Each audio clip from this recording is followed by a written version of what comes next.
Welcome to the Catholic Midlife Podcast, where we're addressing the challenges and the opportunities of midlife from a uniquely Catholic perspective. Join us each week as we spark a midlife renewal and create a firm foundation for the next wonderful, exciting, awesome season of life.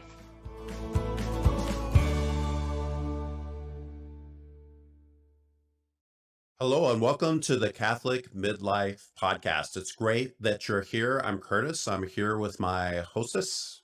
Hi, it's Karen. I'm happy to be here. Karen, I'm glad you're happy to be here because we are talking about happiness. Woohoo! Great topic. Okay.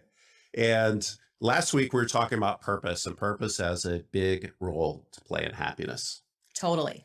And this week we're going to talk about some ways to look at happiness. And here's a system that Martin Seligmann uses. He talks about the 3 levels of happiness, and we think it's a useful lens for you to use as you consider happiness. That is so true. So true. Should I get us started on that? Yes, please do. Okay. So Seligmann breaks down happiness into 3 levels. And the first one he calls the pleasant life. Ooh, yeah. Very pleasant. So you can imagine, right, the focus of the pleasant life. It's on pleasurable and positive activities, on feeling good, having positive emotion. Some people might call this the life of the senses and experiencing pleasure in life. Sounds good. Pleasure is good. Yes. Yeah. So this is one contributing factor to happiness. And I do want to say a couple of things about this because I think the pleasant life is often used as something we set other things against. We oppose things to the pleasant life, and we might call it the hedonistic life and poo-poo it as not being worthy of any kind of focus or priority. And so I just want to say here at the start, these 3 levels of happiness, they're each important. They each have a role to play in contributing to what it means to be a flourishing human being. So the pleasant life, it gets no respect. Yeah, exactly. It gets no respect. And I mean, well, let's be honest, it's very easy to overdo and over prioritize. You know, we just need to think about all of the Hollywood culture, pursue the pleasant life, end up in treatment facilities kind of experience. And so there's a lot of ways to misuse it, but also, yeah, I think it gets a bad rap. Yeah, so for sure it'll sweep you away. Mm-hmm. Now, I think our audience is well on its guard against the dangers of the pleasant life. Yes, I agree. So you want to resurrect it as having a little bit of respect, a little bit of positivity. I do, because as we've sort of mentioned over the past couple of weeks, positive emotion, it's not the only piece of happiness. And also it is a piece of happiness. And we want to remember that.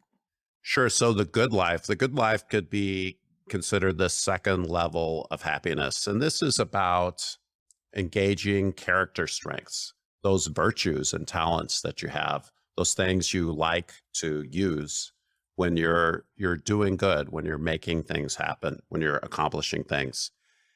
And the good life includes learning and growth and flow and engagement.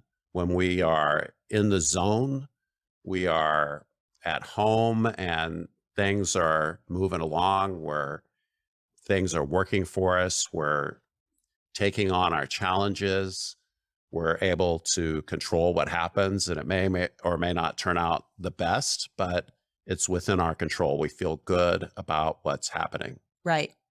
And I like that word engagement. I think it's a good descriptor for this kind of happiness. When you're engaged in what you're doing, you're bringing yourself to it, you find it satisfying, not that it's not challenging perhaps, but satisfying, and you're committed, you're in there.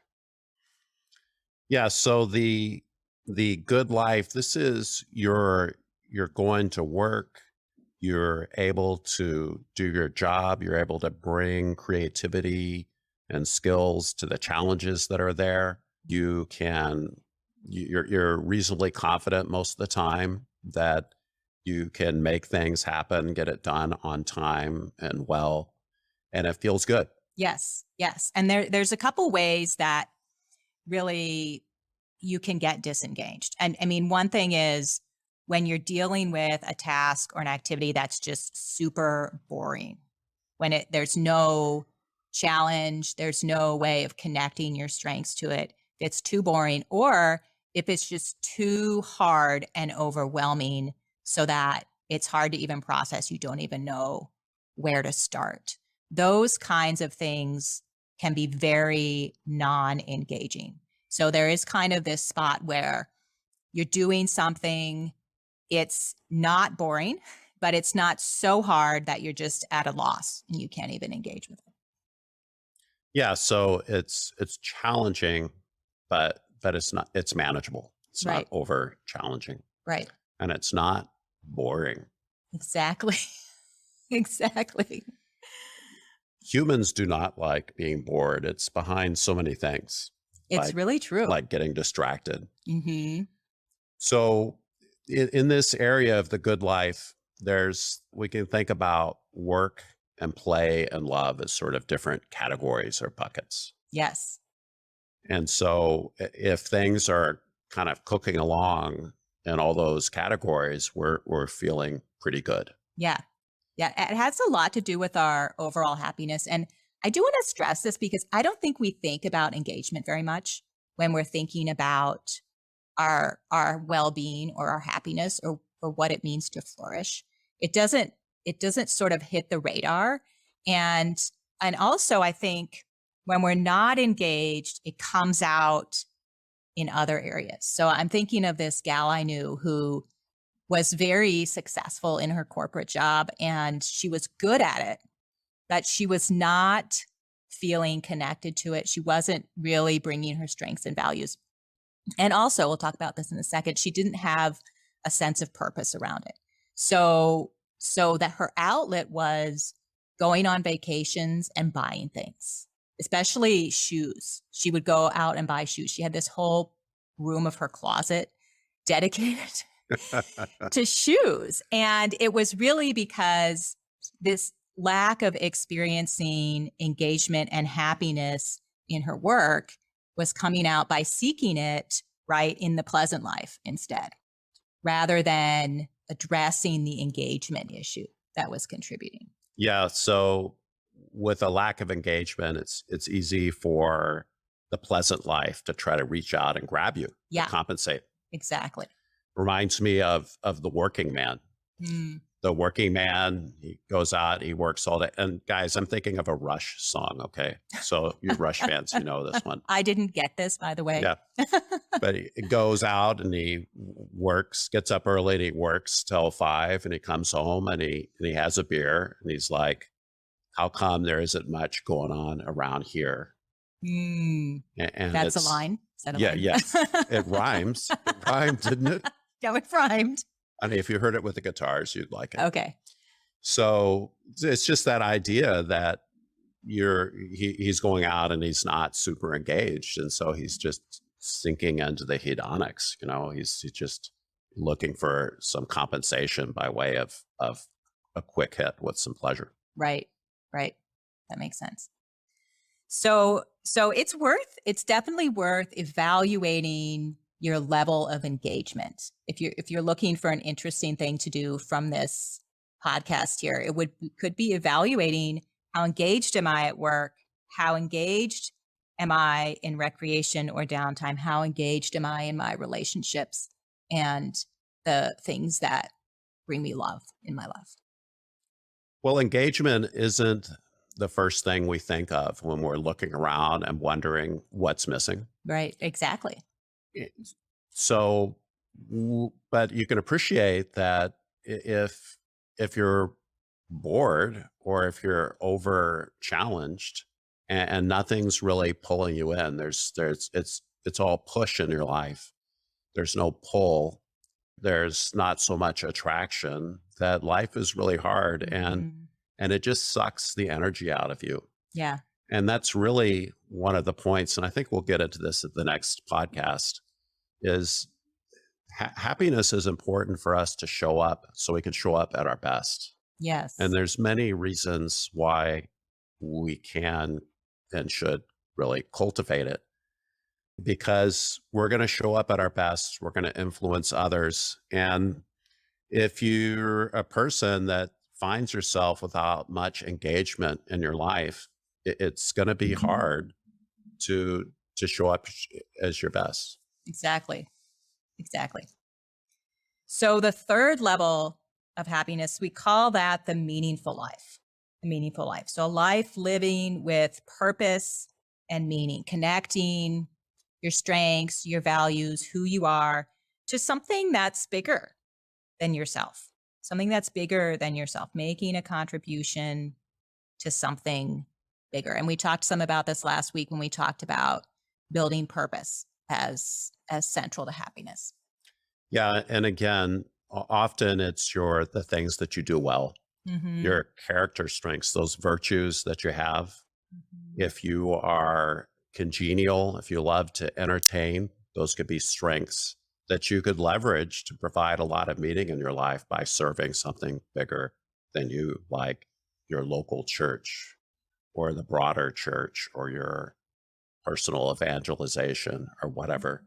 These are ways for your character strengths to show up to help you have an engaged and pleasant and meaningful life. Mhm. So do you think it's possible to have too much purpose or too much of the meaningful life in your life? No, I don't think so. Mhm. But I do think it's possible to have too little in the other Mm. buckets. Oh. So this comes up when we start talking about having a balanced life or work-life balance. Yeah. So here's a classic. Well, so gee, I want more work-life balance, but I'm coming home from work before I think I'm done, and I'm putting in my time at home. And I'm splitting my time as best I can in a way that seems reasonable, but why aren't I happy? Mm. Why am I not grateful? It seems like I'm dissatisfied. I'm really grateful for all my blessings, but at the same time, I'm not happy, and it's hard to have gratitude for the bigger picture. So you're giving an example maybe of, okay, I have this work-life balance. And if you looked at kind of where I'm putting my time into these different buckets, it seems balanced, but I'm not experiencing the benefit of that. Yeah, so it's the wrong lens. It's the wrong perspective to bring to your life. You talk about work-life balance or whatever, but that's just part of the picture. Really, it's about being able to have some parts of your life that fall into these different levels, the pleasant life and the good life and the meaningful life. It's about, we talked about PERMA, Yeah. the positive emotion, engagement, relationships, meaning, and achievement. So there are these different areas of life, and once our needs for safety and security are being met, Mhm. then as we have gaps in these other areas, we start to perceive and have a deficit of happiness. Right. So really, we're more looking for a balance in these things that contribute to happiness and these levels of happiness, these kinds of happiness. Yeah, so flourishing is the new work-life balance. Awesome. I love it. High five. We're all about flourishing. We're all about flourishing. So so I'm wondering actually, I'm thinking about what you were saying, how it's possible to have deficits in the pleasant life and the good life. And I'm thinking about a lot of people who live highly purposeful lives, like who are seriously invested in mission or nonprofit work or serving in different areas and then not paying enough attention to these other areas of life and it leads to burnout. Right. Yeah. So you get your awesome mission job. It is full of meaning for Mm. you. You show up and you start to make some new friends. You have some new contacts that you're learning. You're starting to learn how to apply your skills and talents. So you're getting the pleasant and the meaningful going, or the pleasant and the good. Hmm. And you've got a lot of meaning. But then you keep going and you're being drawn more and more into the work because it's so meaningful. You see the need for it. And all of a sudden you're running on empty. And then what happens when you're running on empty? You collapse. Yeah, you collapse Because you're empty. because you're empty and your mission isn't happening. Right. Right. Okay. Well, I'm getting inspired to analyze my pleasant life and my good life in addition to my meaningful life. Well, just remember, honey, relationships are a big part of all those Oh, it categories. is. Good point. Okay. Good point. And for this audience, Karen, with their great spiritual values, their great spiritual practices, there's a lot of knowledge about how to pray and ways to pray and things that are going to ways to cultivate the Holy Spirit. I think for this audience, it's about bringing the spiritual and the mental and the emotional together. Yes. And that's why And we're the practical too. in the practical. Mhm. And that's why we're talking about happiness, because it speaks to these other areas of life that can be aligned with your Mhm. spiritual life. So you can not only feel good, but have be as effective as possible to be as aligned with God's spirit and what he's Mhm. calling you to as possible. Mhm. Yeah. I love it. I love it. So this is not something we can get into today, but as you were talking, I was thinking about, the pleasant life and this element of positive emotion and what it can do for us if we take some time to prioritize that, especially if we feel like maybe we have, as you were saying, a deficit in that area, to really consider what it means to invest in positivity and positive emotion for the long haul. Well, there's a lot to be said about positive emotion. The people have a range. Yeah. So only a certain number of us are sort of happy, bubbly all the time. Yeah. That's not most of us. And some of us are more on the low end of the range, but we can take steps to live at the high end of our range. And bear in mind that there's so many positive emotions to choose from. But besides the kind of conviviality and jolliness that I've kind of alluded to, there are things like contentment, peace, contemplation, curiosity, many positive emotions that if you just have an awareness of your emotions, how they're cycling through you, you'll start to Mhm. recognize some that are positive, even if Right. they don't fit in that yippee, yippee mode. Right. Right. I forget who I was listening to who said this recently, so I apologize for forgetting, but they were saying there was some research done about 20, 30 years ago, and they were trying to gauge what people thought of as primary emotions. And really, what people come up with is happy, sad, mad.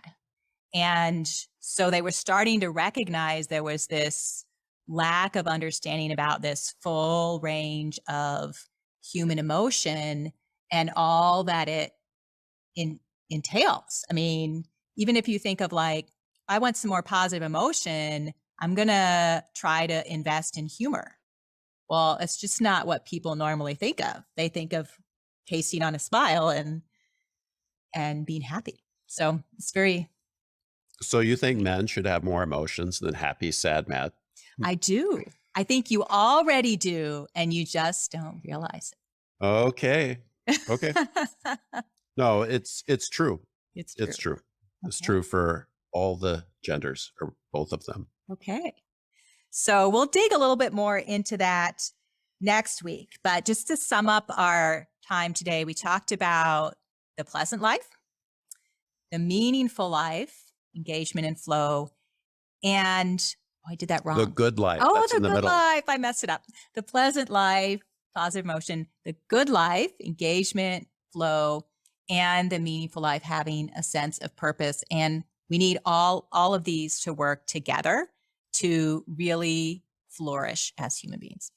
Yeah, and there's different categories of life. There's work and play and love, and these are all important buckets. And so we can have these different levels in these areas. Mhm. And this perspective, I think, is a helpful way for us to look at what's happening as we seek to bring all that beautiful spiritual life all the way through us, all the way through our being, so that we can be complete persons. We'd love to hear from you. We'd love to hear your opinions, responses. If you're interested in coaching, reach out to us. You can email us at thecatholicmidlife@gmail.com. So it's great to be here with everyone today, and we will see you next week.